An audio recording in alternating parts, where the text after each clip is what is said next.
ओम नमः शिवाय। प्रणाम।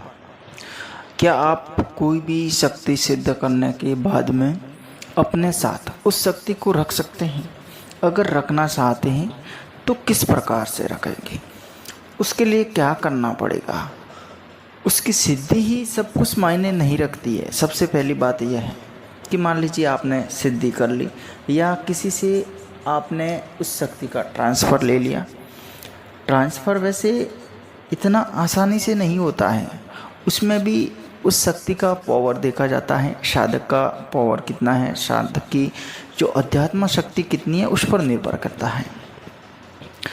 आप अगर इस प्रकार से स्वयं द्वारा अगर सिद्ध की हुई शक्ति है, उसको भी अगर अपने पास हमेशा के लिए रखना चाहते हैं तो उसके लिए कुछ करना पड़ता है। ऐसी बात नहीं है कि आपने एक बार सिद्ध कर ली और वो शक्ति हमेशा आपके साथ गुलामी करेगी या आपका गुलाम बन के रहेगी। ऐसी बात कभी भी मत सोचना, क्योंकि वो शक्ति है, वो एक पावरफुल शक्ति है। अगर वो इतनी शक्तिशाली नहीं है तो फिर इंसान को ऐसी शक्तियों को सिद्ध करने की कहाँ ज़रूरत है। इंसान इतना ज़्यादा शक्तिशाली है तो फिर इंसान को ज़रूरत नहीं होनी चाहिए।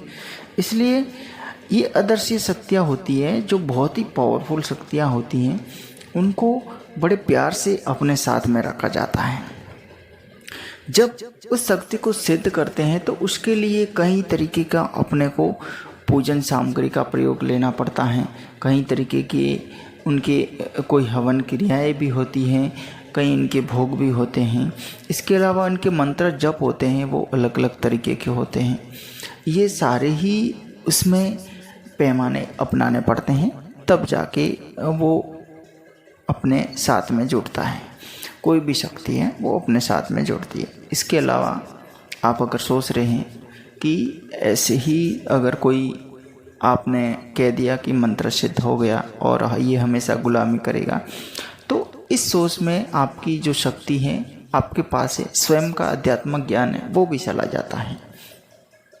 इनको अपने साथ रखने के लिए जिस प्रकार से आप शुरू में उस शक्ति को मनाने के लिए कई तरीके की प्रतिज्ञा करते हैं, कई तरीके की उनकी साधनाएं करते हैं, सेवाएं करते हैं, उसी प्रकार से उनका भविष्य में भी ध्यान रखना पड़ता है। हो सकता है कि आप पहले जब साधना करते थे तो आप रोज़ाना उसको भोग करते थे, रोज़ाना उनके लिए ज़्यादा मंत्रों का जप करते थे, लेकिन सिद्ध होने के बाद में इतना करने की ज़रूरत नहीं है। फिर भी उससे हमेशा जुड़ने रखना, उसको जुड़े रखना, उसके लिए अपने को ज़रूरत है कि उस शक्ति का जप भी जारी रखना पड़ता है, उसको समय समय पर भोग भी देना पड़ता है और उनकी जो भावना है उस भावना के तहत अपने को भी चलना पड़ता है। जिस प्रकार से आपने जिस अपनापन से उस शक्ति को सिद्ध किया था, उसी प्रकार से अपनापन हमेशा उस शक्ति के साथ में रखना पड़ता है। सबसे बड़ी बात ये होती है, अगर चाहे आप भोग कितना भी दें, कितना भी पैसा खर्च करें, कुछ भी करें, और आपके मन में अगर कोई खोट आ गई या आपका मन विचलित हो गया तो वो शक्ति आपसे चली जाएगी या आपके साथ में कोई अनहोनी कर देगी। आपकी सोच केवल मन की सोच होती है, लेकिन वो शक्ति इतनी पावरफुल होती है कि जब आप सोचते हैं उससे पहले ही वो बता देती है कि तू आगे क्या करने वाला है।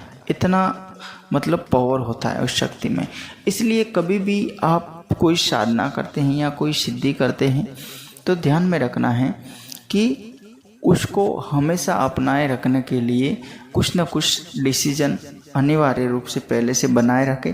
अगर आप ऐसा नहीं करेंगे तो वो शक्ति तो जाएगी, दूसरी जो अपना अध्यात्मक ज्ञान होगा, अपनी जो दूसरी कोई आंतरिक शक्ति है, अध्यात्म शक्ति है, वो भी उसके साथ में चली जाएगी। इस बात का ध्यान रखना है। तो आप कोई भी शक्ति का प्रयोग कर सकते हैं। आज का वीडियो आपको अच्छा लगे, लाइक शेयर सब्सक्राइब ज़रूर कीजिएगा। हर हर महादेव।